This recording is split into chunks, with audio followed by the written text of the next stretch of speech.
Bwana sifiwe. Mbere yo kugira icyo mvuga ndambaza nsenga Imana. Kabla ya kunena natamani kuomba Mungu. Uwiteka Mana yacu, Mana ya Isiraheli, Imana ikomeye, Imana ifite umugambi, Imana izigena igihe kandi ikagisohoza. Ndagushimye ku mugambi wawe mwiza, ndagushimye ku muteguro wawe mwiza. Uyu ni umuteguro utaragerenywe n'umwana w'umuntu, uyu ni umuteguro wawe mwiza Mana. Ubishimirwe uri mu ijuru. Imana twizeye, Imana twabonye, Imana yo kwiringirwa, Imana yo kwizigirwa. Ndagushimye kuri uyu munsi usoje mwiza Mana. Uyu ni umunsi wagenye, uyu ni umunsi wateguye. Iki giterane twari tugize igihe tugitegereje, ariko ndagushimye kushoje umugambi wawe. Urakoze, sabye make kandi sabye nizeye izina rya nijya Mwuka Wera. Amen. Amen. Shimira Imana kuri uyu munsi wa none. Nashukuru Mungu kwa siku hii. Ibi birori Uwiteka yari yarabimbwiye. Karamu hii Mungu alikuwa ameniambia. Ariko ngashakisha ibirori byoba kahabura. Nilikuwa nikitafuta wapi karamu inaweza patikana. Ariko naryama nicara nkabona dufite ibirori byinshi. Nikilala nikiamuka naona tuna karamu. Kareba nkagerageza gusenga nkarageza kubyiyepusha. Jaribu kuomba hata kujiepusha. Ariko ibirori nkaguma kubona ibirori imbere yanje. Lakini naona karamu mbele zangu. Fata umwanya ndabisengera uhagije. Nikachukua muda wa kuombea. Ariko nkanga nkaguma kabona ibi birori. Lakini nilikuwa nikiona tu sherehe. Ariko sinarinzi ko ari ibya Beti. Sikuwa najua kama ni sherehe ya Beti. Kuko nageza nkunda gusenga uko nsenga ngasengera abana banje bose. Katika maombi nilikuwa nikiwakumbuka watoto wangu wote. Ngasengera bakwe, ngasengera bakazana. Nikaombea wakwe na binti. Ngasengera abuzukuru. Wajukuu pia. Ndetse uko data nshoboje ngasengera imfubyi n'abapfakazi. Mungu akiniwezesha hatika mayatima na wajane pia. Ariko iki gikorwa kibaye. Lakini msiba ulipotokea. Ntabwo byantunguye. Siku kwa kigafla. Burya ikintu cyose Imana izigitegura. Ni kwa sababu kila Mungu anapanga. Umwana amaze kuduhamagara kunda arwaye. Mtoto alipotupigia kwamba mwenzake amegonjwa. Twaramwitabye, tumaze kumwitaba. Tumeitika. Umwana shikarambwira ati mama umbabarire, numara kumbabarira unsengere. Akaniambia naomba msamaha, baadaye msamaha uniombee. Ibyo ansabye ndabimwemerera ndabikora, murambika ibiganza. Nikamnyosha mikono nikaomba. Maze kubikora ngenda mu bindi turicara. Baada ya kuomba nikaenda katika mambo nyingine. Ariko ngumva ndakomeye, ntabwo abona ari mfite. Sikuwa na woga lolote. No kubona uyu munsi nkomeye gutya. Mkiona niko na nguvu hivi. Nuko ntacyantunguye muri byo. Hakuna kitu cha ghafla kimekuja. Zose byari mu mugambi w'Imana. Yote yalikuwa katika mpango wa Mungu. Nanone uko nageza nje kwa muganga kumureba. Wakati nikwenda hospitali kumtazama. Narashikaga nasanga bari umunabe n'abasaza be n'abandi kabwira ati nimwigireyo. Nikikuta ndugu zake, dada zake na wengine kwamba so kidogo. Imbaraga zo kumurambika ibiganza. Ilikuwa na nguvu za kunyosha mikono juu yake. Kamurambika ibiganza nkamusengera nkabona gusubira mu rugo. Baadaye naomba, baada ya maombi narudi nyumbani. Bambaza nkababwira ati ico data azakora tuzagishima. Wakiniuliza nasema yale Mungu atatenda tutayapokea. Bigeze aho ngaho umwana akomeje kuremba. Wakati mtoto anaendelea kuwa maututi, numva nta marira mfite. Nikajisi na machozi tena.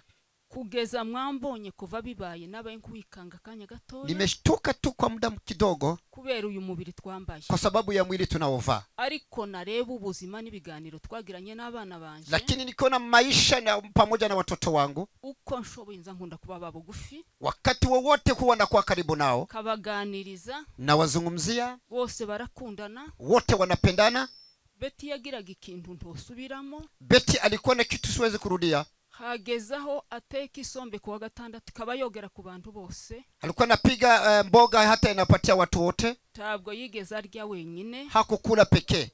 Yagira gukunda kwiwe wenyine. Alikuwa kitu yake kibinafsi. Kandi bihwanye n'umugabo wiwe. Na tena kulingana na mume wake. David ataravuka muri uru rugo. Kabla David hajazaliwa katika boma hili. Nabisabye Imana. Nimeomba. Nja ku musozi nsaba Imana. Nikaenda mlimani kuomba. Tuzadusaba bukariko data kumva cyane. Tunaomba machache lakini Mungu anasikia sana. Maze gusaba Imana iranyumva. Baada ya maombi Mungu akanisikia. impuku umutima wanje ushaka, akanipatia kadiri na moyo wangu, impuku umutima w'umwana wanje ashaka, akanipatia kadiri vile mtoto wangu analivyo. ibyo byose muvuze Hayo aha hayo yote munene na hapa byawe mu bushake bw'Imana. ilikuwa katika mapenzi ya Mungu. Ndavuga ngo sinoririra Beti, Nikasema siwezi kulia kwa ajili ya Beti, ndavuga ngo nzamusanga. nitasema nitamkuta. Kandi Beti ntiyapfuye, ahubwo Imana yamwimuye. Beti hakufa, lakini Mungu amemuhamisha. Biba bigoye, Ni vigumu. amaze kurwara nararyanye, Wakati alipogonjwa nikilala, maze kuryama nilipolala numva iyi ndirimbo iza ngo witinya mwana w'umuntu we, kukakuja nyimbo ikisema ya kwamba usiogope mwanadamu. ngo Imana ntizitererana bayo, Mungu hawezi kuachilia wenzake. ngo ibyago iyo bigeze ku Mukristo, Magumu yakifika kwa Mkristo ngo bimutera gukomera urugendo. inamsababisha kuimarika katika safari. Niteye hejuru, Nilipoamka ndaririmba, nikaimba, ndasenga, nikaomba, numva ndakomeye, nikakuwa na nguvu. kuko ibibo byose byabaye, Kwa sababu haya yote yaliyotendeka, byose mbizi ntacantunguye. hakuna kitu kimekuja kigafla nilikuwa nikiyajua. Naho hambere Siku za mwanzo nararyanye, nilipolala mbona abantu bera nikaona watu nyeupe benshi, wengi. nageza mbona nkabona umuntu umwe, Nilikuwa nikiona mtu mmoja, ariko mbona abantu benshi, lakini nikaona umati wa watu wengi. kandi nkabona nikabana batoya bafite ubwuzu bashaka nko kuguruka iyo umuntu akikiye umwana. Nikaona ni watoto wachanga wanatamani kuruka kama vile unalea mtoto. Kaza mbona ko bararuka ngo bansingire bafite ubwuzu bwinshi, Walikuwa na furaha wakiruka nitabani kunipokea. ndeba ibyo bintu, Nilipotazama hayo ndasenga, nikaomba, ariko nkabona abantu bera bamfitiye ubwuzu, nikaona watu weupe wananifurahia, kabona ibirori bidasanzwe, nikaona karamu tele, ngira ibyishimo, nikawa na furaha. nanone ndakomeza ndasenga, Nitaendelea kwa maombi. ndetse nkunda kubwira pasiteri, Baadaye nikamwambia mchungaji, turabisengera, tukaomba, dutegereza icyari kuba. tukawa tukisudia kile kinatendeka. Nukuri ibyinshi nari mbizi, Mengi nilikuwa nikiyafahamu. icyo cyatumye nkomera. Ni kwa sababu nina nguvu. Naho Beti tuzamusanga, Beti tutamkuta tiyapfuye ahari arasinziriye, mahali alipo amelala. kandi Imana yararebye. Mungu ametazama, Ndavuga ngo Mana ibikoze ndabishimiye, nikasema haya uliyofanya nashukuru. kandi ndavuga ngo Nikasema tena Imana iraduhombeje, Mungu ametupoteza kugira ngo ibone ubugimbo bwa Beti, ili aweze kupata faida ya Beti. nukuri kabashimiye abantu bose. Nashukuru watu wote. Nageze mu rusengero hariya ndeba abantu badutabaye, ndishima. Nilipoona umati wa watu kanisani nikafurahi. Umukozi w'Imana watubwirije ijambo ry'Imana, kundi ijambo ry'Imana, Mtumishi ambaye ametuhubiri, mimi huwa napenda neno la Mungu. numva ihumure ryinshi, Faraja ikakuja tele, ndahumurika, nikapata faraja. ariko umubiri ntuzureka kwikanga, Lakini mwili lazima ushtuke. umwanya umwe nkumva ndikanze, ariko nkavuga ngo Mana, Mara moja nasikia nimeshtuka, lakini nasema Mungu, unkomereza ubugingo, usimame katika maisha yangu. ibi byose mubona bigenda bitugeraho, Hayo yote ambaye tunakumbana nayo, inza nkunda kubwira abana ngo nibidukerereza kuja mu ijuru. haya ni yaturejesha kuingia mbinguni. Ibi byose nibidukerereza, Haya ni yaturejesha kuingia mbinguni.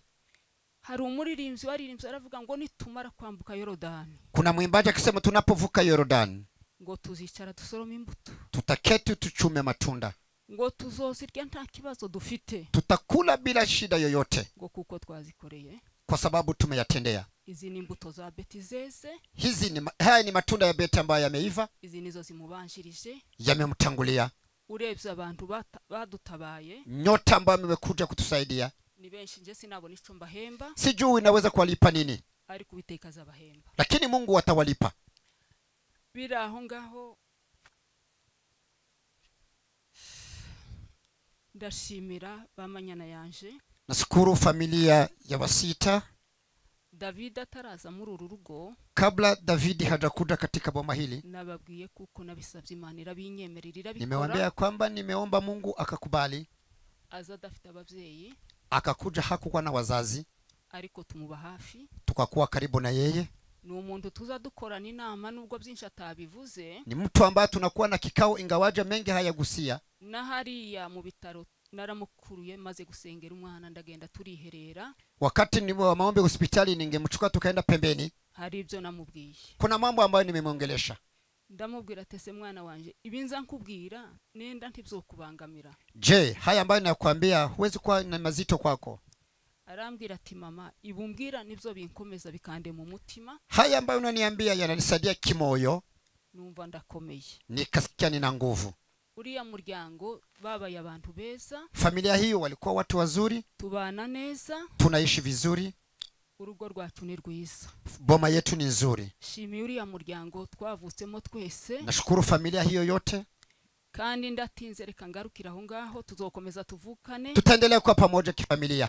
Ikibazo navugaho ni cy'abana. Nilikuwa natamani kugusia watoto. Nubishe bagenda babivugaho. Wengi wameyagusia. Abana turari tuzabarera. Watoto wapo tutawalea. Imana ngiyo yerekanye ikintu yerekana ni herezo ryacho. Mungu akiuleta jambo kuna ukomo wa jambo hilo. Nukura abana barabonetse turabishimiye tuzabarera turacari turakomeye. Watoto tumewapata sisi tungali na nguvu tutawalea. Ijambo ry'Imana rizavuga ngo dushobozwa na Kristo uduha imbaraga. Neno la Mungu nasema twayaweza mambo yote katika Kristo tuyake nguvu. Imana izadushoboze. Mungu atatuwezesha. Kabashimiye abavandimwe banje. Nashukuru ndugu zangu. Baramu bacu bari bavuye hano mu bukwe bw'umwana. Washemeki walikuwa katika harusi. Baragenda bagize iminsi 2 barasura baragaruka. Siku 2 baadaye wakarudi tena wote. Barasura baraza turabana. Wakaja kuja pamoja nasi. Bazaza banje baraje. Kaka zangu wamekuja. Baturutse kure. Waliotoka umbali. Mukuru wanje yaraje. Dada yangu amekuja. Bose baje badutabara baza kudutanga. Nyote mmekuja kutupatia poleni. Tacho twabitura. Hatuna la kuwalipa. Nabandi bose. Na wengine wote. Uwiteka azabampera umugisha. Mungu awabariki. Asante.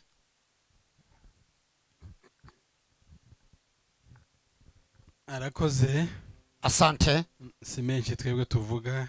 Si mengi sisi tutazungumza. Ariko hano mu gitabo cha Daniel igice cya 4 murongo wa 31. Daniel sura ya 4 na mstari wa 31. Aravuze ngo ikora icyo ishaka mu bantu mu ijuru. Mungu anatenda jambo moja katika mbinguni no bantu bari mu isi na watu wa ulimwenguni. Kandi ntawashobora kuyikoma mu nkokora. Hakuna yule anaweza kumzuia. Imana ntawayikoma mu nkokora. Hakuna mtu anaweza kuzuia Mungu. Yakoze bizishaka mu ngabo zayo. Mungu anatenda jambo lake. Nta numwe wayibuze gukora icyo ishaka. Hakuna mtu anaweza kumzuia. Naho jewe niho numvise gusa. Ni hapo mimi nimesikia. Kuko ntacyo twakora. Hatuwezi kutenda jambo. Kuko Betty yarageze ku mwanya wiwe. Betty alikuwa akifika katika ukomo wake. Iminsi twabanye ni Imana yaramuduhaye. Siku tumeishi naye ni hiyo siku Mungu ametupatia. Ubwiza bwiwe n'imico yiwe. Urembo wake pamoja na tabia yake. Bivuze cyane. Wameyagusia sana. Ariko nitwe tubizi cyane. Lakini sisi tunayajua sana. Yageraga amazina nari mwise. Nilikuwa nimempanga majina.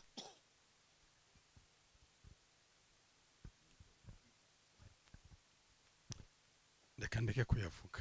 Acha nikome kutokuyataja. Ako harumwe wanandika arambira ngo uribuka najyaze ne wari mwise. Lakini kuna mmoja ameniandikia, je, unakumbuka na jina ulikuwa mumpanga? Uko numvaga ari byishimo byanje. Kwa sababu alikuwa ni furaha kwangu. Kandi iyo namubonaga numvaga nezerewe cyane. Nikimtazama nilikuwa na furaha. Nubwo yahuye n'icyo kibazo cy'iriya ndwara. Ingawaje amekumbana na ugonjwa. Twayigiyemo neza cyane. Tumejichukulia vizuri. Kandi twaramuvuje uko bishobotse. Tumemtibu iwezekanavyo. Kandi koko yari yarakize. Kwa kweli alikuwa amepona. Ntawuzukira umunsi wiwe. Hawezi kupona siku yako. Kuko umunsi we warugeze. Siku yake ilikuwa imepangwa. Ugutabaruka va muri isi. Kwa kutoka katika ulimwengu huu. Nubwo nyine byitwaje ngo niyo ndwara yari yarwaye. Ingawaje mesema kama ni ugonjwa. Ariko indwara siyo yamujanye ahubwo hamujanye umunsi. Lakini ugonjwa sio umemchukua bali ni siku yake. Ndayishimira Imana kuko nashukuru Mungu nawe ikosora nabumwe. Hakuna yule anaweza kumkosoa. Iza kutuba hafi niyenda niko abantu botekereza wovuze ngo yego ngo Mana kuko ikokoze ibi ariko ntikosorwa. Lakini huweze kumkosoa Mungu, muulize kwa nini umetenda hivi. Reka nshimire mwebwe mwese mwadutabaye. Tunashukuru nyote ambao mmekuja kutusaidia. Mwatugiriye neza cyane. Mmefanya vema sana. ntitwabyishobozaga twenyine hatungeyawezesha pekee, kuko iyo twababonye twumvishe tunezerewe wakati tumewaona tumejihisi na nguvu, kandi tumenya kuko namwe byababayeho na nyinyi mmekumbana na shida hii. ndagira ngo twese hano ntawe uvuga ngo ngo aracyari isugi. Hakuna mtu ambaye hajapoteza mtu, yagiye aburo uwiwe, kila mtu amekosa mtu wa kifamilia. Betty yari umwana mwiza cyane. Betty alikuwa mtoto mzuri. Betty yari mwiza. Betty alikuwa ni mrembo. Ndashimira bene data tuvukana. Nashukuru ndugu zangu kuko babivuze bari baje mu bukwe ariko bagezeyo ntibabashe kwicara bahita bagaruka. Wametoka katika harusi, siku baadaye wakarudi tena. Tubana muri ibi birori. Tukaishi katika karamu hii. Ndashimira Kayole yose twabanye. Nashukuru Kayole mzima. Abo bose ubiteka bahumugisha. Mungu awabariki. Ndashimira familia byinshi. Nashukuru familia byinshi. Imana ibahumugisha. Mungu awabariki. Muratabara neza. Nyinyi mmekuja kutusaidia. Kandi mugakora neza. Munatenda vizuri. Kandi zine ni mwebwe koko muri abanyabyinshi. Najua ya kwamba nyinyi ni byinshi. Ico nari nkene cyose nabonye mwaragikoze. Chochote nilitamani mukifanya. Ntaco nakimwe mutakoze. Chochote mumekitenda. Byinshi ubiteka bamugisha. Byinshi Mungu awabariki. Kandi akomeza kubagwiriza imigisha. Na tena awazidishie baraka. Ndashimira kwa data bukwe. Nashukuru baba mukwe, baraje baratuba hafi, mumekuja mukaba karibu nasi, baratwegera cyane kuko bari bumvise twakoze ikibazo gikomeye, kwa sababu amekuchukua kama tumekumana msiba cyari kiturenze cyane, ilikuwa ni zaidi ya ufahamu wetu, ariko batubabonye tugeze hafi twarishimye, lakini tulipoona tumefurahi. Uwiteka bamugisha. Mungu awabariki. Ndashimira abantu b'Inyanza. Nashukuru watu wa Nyanza. Tugira komite y'abantu babaye Nyanza. Huwa tunakuwa na kamati ya watu walitoka Nyanza. Tukagenda tukora utuntu tumwe na tumwe tufasha bacu. Tunatenda jambo moja ama lingine. Mu makwe turayakora, harusini tuko pamoja. Nugize ibyago nanone nawe tukamutabara. Hata yule anakumwa na msiba tunamsaidia. Ariko nagize ngo kuri nje byabaye akarusho. Lakini mimefikira kwangu ni ziada. Abantu b'Inyanza Uwiteka bamugisha. Watu wa Nyanza Mungu awabariki. Mwagize neza rwose kutuba hafi. Mmefanya vyema kwa karibu na sisi. Urungano rwa Betty babanye muri korali Nyanza. Likala wale ambao wamekuwa na Betty Nyanza. Kuko babivuze basengeraga muri Methodiste, twebwe tukasengera muri ADPR. Wao walikuwa katika Methodiste, mimi nilikuwa ADPR. Ariko bose narababonye baraje. Wote nimewaona wamekuja. Abari kure bagiye hanze bagiye badutelefona. Walioenda mbali wametupigia simu. Bakatubwira kuko bari kumwe natwe. Wakituambia kama tu pamoja na nyinyi. Uwiteka bamugisha. Mungu awabariki. Ndashimira abana bacu se cyangwa n'abavandimwe bacu bari mu bihugu byo hanze. Nashukuru watu ambao wako katika ngambo zingine. Muri Amerika, Marekani, Canada, Australia, mu Burayi hose. Ulaya. Bakoze ibidashikirwa. Mumefanya mambo makuu. Kubona dukomeye gutyo nuko baduteye ingabo. Mukiona tunasimama kidete ni kwa sababu Uwiteka bamugisha aho bari hose. Mungu awabariki. Kuko byari bikenewe zarabonetse uwo munsi. Yale tulikuwa tunahitaji tumeyapata. Bene data bamanya nacu abasita. Familia ya Basita. Si Betty warutumye tuvukana gusa. Si Betty ambaye amesababisha tuweze kujuana. Na mbere yaho hari abandi twagiraga babasita mu rugo rw'iwacu. Na mbele kulikuwa wa binti ambao tumetoa katika familia yenu. Tugira mama wacu, mukadate wacu mu Basita. Mama mdogo ni mzaliwa wa Basita. Abo bose nukuri ntako twakubibagirwa Basita. Hatuweze kusahau Basita. Akarusho noneho tubona David. Zaidi tukapata David. Kuko yabivuze kama vile amesema David ntiyaje nk'umwana w'umukwe se cyangwa se kujya bakwe baza batinya. David hakuja kama mukwe. Narabivuze kuko abaduturanye barabibonaga. Wale ambao ni majirani wanajua. Twongoreranaga na David nkongorera umwana. David alikuwa ananiambia kwa masikio kama vile mtoto wake. Kandi bikanezeza. Na tena nilikuwa nikifurahi. Bizakomeza gutyo. David itaendelea hivyo. Kuko Blessing na Nora baracyari hagati yacu nanone tuzakomeza. Kwa sababu Blessing na Nora wamo katikati yetu. Kandi tuzabarera neza rwose. Tutawalea vizuri. Nanone baracyari ibyishimo byacu kuri Betty. Na tena ni furaha zetu kwa Betty. Mukomere nkoko natwe twakomeye. Muwe na nguvu kama vile tulivyo nazo. Kandi nkoko maze kubivuga no kuri abana n'abacu twese. Kama tumesema watoto ni wetu wote. Nabivuze reka mbisubiremo. Acha niyarudie tena. Ari rimwe na rimwe bavango yogongo abantu bakiri kukiyokera ko bararanga bageni. Hata watu wanasema wakati wako kakilio watu wanasema tena mchumba. La, ndabyo mvuze. Sikusema. Ariko ni mu mubone wacu muzaze mutubwire. Lakini mkimpata binti kwa familia mje mtuambie. Mubona kwa byinshi muzanegera aho zabari hose tuzamubona. Mkipata msichana katika familia ya byinshi njoni munikaribie muniulize. Tuzamushakisha uwo muzamwakunze. Yule mtampenda nitamtafuta. Ni mumubona mu yindi miryango naho muzambwire tuzamubona. Mkipata katika familia zingine munijulishe tu. David ntabwo twotandukana nawe. Hatuwezi kutengana na David, kuachana na David. Ntabwo nari twotandukana nawe. La, haiwezekani. Nabashimiye bashumba mwatwaye. Nashukuru wachungaji, mmekuwa karibu nami. Mwaradusengeye. Mumetuombea. Yego mwaradusengeye cyane. Mumetuombea sana. Kandi mutuba hafi. Mkawa karibu na sisi. Uwiteka abahe umugisha. Mungu awabariki. Ndashimira abanyagihugu. Nashukuru wa Kenya. Baje kudusura mu rugo rwacu. Wametutembelea katika boma letu. Bariko basimburana. Umoja walikuwa ingia, wengine wanatoka. Bakazana ibiryo, bakazana ibyo bari bafite kuza kudusura. Walikuwa wanaletea chakula na mambo mengine kadha. Kandi bakaduha pole cyane. Na tupatia poleni. Kandi bamwe twazanye mu mamodoka. Wamoja wako katika hapa, wamekuja katika magari. Uwiteka abahe umugisha. Mungu awabariki. Hari ikintu kimwe na kimwe tugenda twirengagiza kuko twese turi abanyafrika. Sisi wote ni Waafrika. Nubwo bavuga ngo turi abakongomani nabo bakaba Kenya, ariko twese turi abo. Ingawaje wamoja ni Wakongomani, wengine wa Kenya, sote ni Waafrika. Duhuje uruhu. Ngozi ni moja. Duhuze n'imico. Pamoja na mila pia. Imwe igenda itandukanye ariko tugenda duhuze. Ingawaje tunatengana kwa lugha, lakini moja moja tunawasiliana. Uwiteka abahe umugisha. Mungu awabariki. Ndabashimiye Gisubizo. Nashukuru Gisubizo. Bageze mu rugo kudusura. Mumefika bomani kututembelea. Ubundi muzagaruke. Na tena murudi. Indirimbo zanyu ziradufasha. Nyimbo zenu zinatusaidia. Kandi muzaze noneho muri kumwe na David. Kujeni pamoja na David. Indirimbo zanyu. Pamoja na nyimbo zenu. Uwiteka abahe umugisha. Mungu awabariki. Reka tureke kurambirana kuko bila umwanya kuponda wagiye. kwa sababu muda umeyoma. Ariko Uwiteka bagire neza. Mungu afanye. Kandi Uwiteka duhane umugisha twese. Mungu atubariki sote. Barakomeye, tuzakomeza dukomeye. Tutaendelea kuwa imara pia. Kuko twabivuze, kama vile tumetamka, abana n'abacu. Watoto ni wetu. Nukuri ntacu twabaheza. Tuwezi kukosa la kuwapatia. Umuryango, familia ya byinshi. Familia byinshi. Bavuze ko bazatanga inka zibiri. Wametoa ngombe 2. Nituva hano bazafata umwanya baza kubagere mu rugo rwanyu. Watafika bomani kwenu. Baze kugera kubagezaho izo nka zibiri zo kurera abana. Kwa malezi ya watoto. Kuko n'umuryango wa byinshi sinje wazitanze. Ni familia ya byinshi si mimi. Kandi ni bazamenya bazizana kuza. Watajua wale wataleta ngombe hizo. Umunsi wari wose bazabona bazabageraho. Siku yote watawafikia. Uwiteka abagire neza. Mungu awajali. Uwiteka bamugisha. Na tena Mungu awabariki. Tunabashimiye. Tunashukuru. Asante. Murakoze cyane. Asante sana. Mukomeze mwihangana. Familia byinshi. Mwicare.